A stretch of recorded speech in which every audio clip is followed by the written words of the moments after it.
Didampingi kuasa hukumnya, oknum polisi berpangkat Bribka mendatangi kantor Kejaksaan Negeri Labuhan Batu Selatan.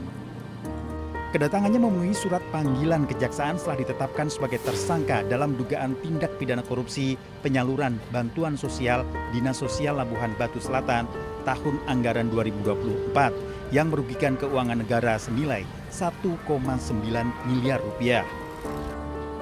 Tersangka resmi ditahan oleh Kejaksaan Negeri Labuhan Batu Selatan, namun kuasa hukum menyatakan tidak sah. Tidak sah ya secara hukum, karena apa? Karena penetapan tersangka berdasarkan putusan MK nomor 21 tahun 2004 atau 2014 ya, saya lupa, nomor 21 itu menyebutkan penetapan tersangka. Kejaksaan menahan 7 tersangka dan 1 meninggal dunia dan telah menahan 5 tersangka, semua telah melalui proses pemeriksaan lengkap. Proses penyerahan tersangka dan barang bukti dari penyidik kepada penuntut umum di Kejaksaan Negeri Labuhan Batu Selatan. Dan sebelumnya telah dilakukan juga proses tahap 2 penyerahan tersangka dan barang bukti ke 5 tersangka di hari sebelumnya. Kini seluruh tersangka telah dititipkan di Lapas Kelas 3 Kota Pinang. Dari Labuhan Batu Selatan, Sumatera Utara, Randi Kurniawan, iNews melaporkan.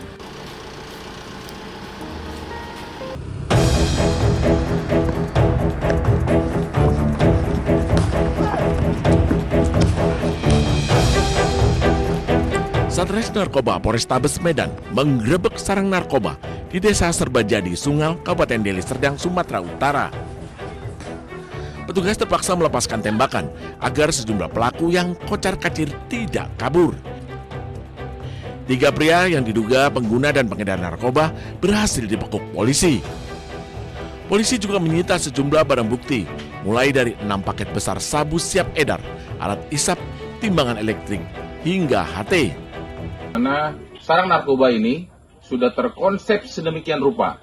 Ada barikade, ada pagar-pagar yang dibuat untuk menghalangi para petugas, dan kami amankan sekitar 6 paket sabu siap edar, siap pakai, sejumlah uang.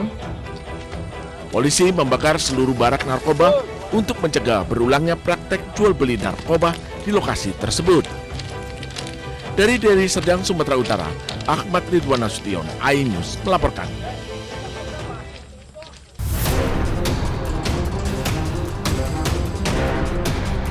Seorang pengendara motor yang memboncengi 2 anaknya tertemper kereta api di palang pintu Kokrosono, Semarang, Jawa Tengah.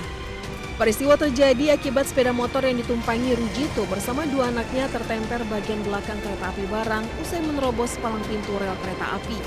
Akibat benturan keras, pengendara dan 2 penumpang terpental ke pembatas jalan. Salah satu korban, siswa SD Zafran 12 tahun, meninggal dunia saat menjalani perawatan di RSUP Dr. Karyadi Semarang.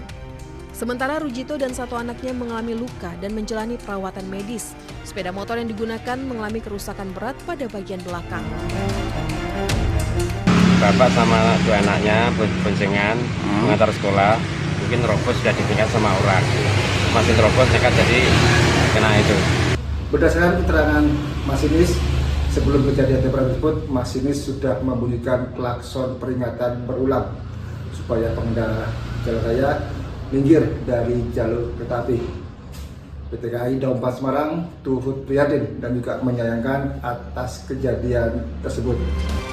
Kasus kecelakaan ditangani oleh unit Gakum Satlantas Polrestabes Semarang untuk penyelidikan lebih lanjut.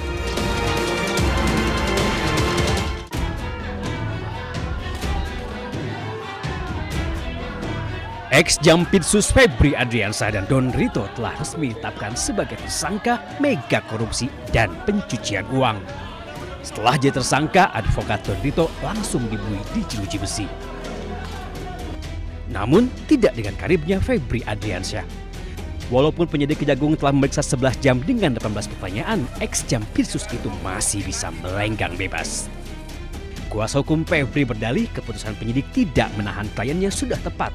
Alasannya, Febri sudah bersikap sangat kooperatif. Tidak ditahan karena memang Anda sudah melihat sendiri. Anak SD pun mengatakan bahwa itu bukan tindak pidana, belum ada bukti. Kami sudah mengajukan permohonan untuk tetap tidak ditahan. 1. Tadi dengan alasan karena beliau ini begitu ditetapkan tersangka mengundurkan diri. Itu artinya kooperatif. Pakar hukum pidana Abdul Fikar Hajar tampaknya tidak sependapat. Menurut Fikar, sebagai mantan Jampitsus, Febri justru harus ditahan karena berpotensi menghilangkan barang bukti. Nah, menurut saya dengan kedudukan seperti sekarang ini, ya, atau mantan Jampitsus, potensi itu ada gitu. Dia setiap hari bergaulnya dengan perkara. Jadi cara apa yang dia gunakan itu pasti dia udah ngerti gitu. Dan, karena itu menurut saya kekhawatiran dua ini sebenarnya menjadi pertimbangan utama untuk melakukan penahanan. Protes juga disampaikan Handika Hanggowongso. Pengacara Don Brito itu menolak kliennya ditahan dengan alasan tidak ada kaitan dengan kasus yang tengah diselidiki. Proses serah terima kami ikuti dengan seksama. Alhamdulillah berjalan lancar. Namun yang membuat kami shock, klien kami, Pak Idon, langsung ditahan. Walaupun diduga bekerja sama mengkorupsi uang negara, namun perlakuan hukum yang diterima Don Brito dan Febri Ardiansyah nampaknya berbeda. Padahal sebelumnya, Kejagung sudah berjanji akan menangani kasus yang menyerat Don dan Febri secara adil dan transparan. Tim Liputan iNews melaporkan. Wallahi billahi taala Nuruddin Viral, sumpah pocong digelar di Masjid Miftahul Ulum disaksikan warga di Dusun Sarpereng Utara, Lempeng Timur, Sumeneb. Berawal dari tuduhan Nuruddin, 65 tahun kepada Rianti, 61 tahun, diduga memiliki ilmu santet. Isu ini beredar sejak beberapa tahun lalu. Demi Allah, dan daulat, Pemerintah desa dan tokoh masyarakat berusaha memediasi keduanya, namun mereka sepakat menyelesaikan dengan sumpah pocong. Hingga sumpah pocong dilaksanakan, tuduhan memiliki ilmu santet tersebut belum dapat dibuktikan secara hukum. Persoalan serupa juga pernah terjadi pada tahun 2022.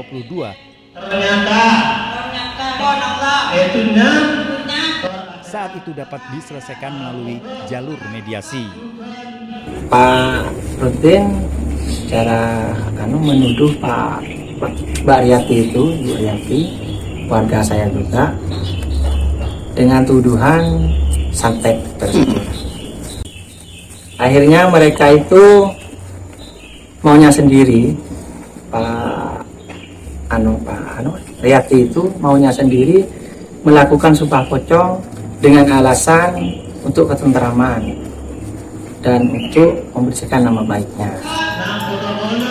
Pihak pemerintah desa berharap setelah sumpah pocong dilaksanakan, persoalan antar warga dapat berakhir secara damai. Dari Sumeneb, Jawa Timur, Faris Purnama, iNews melaporkan.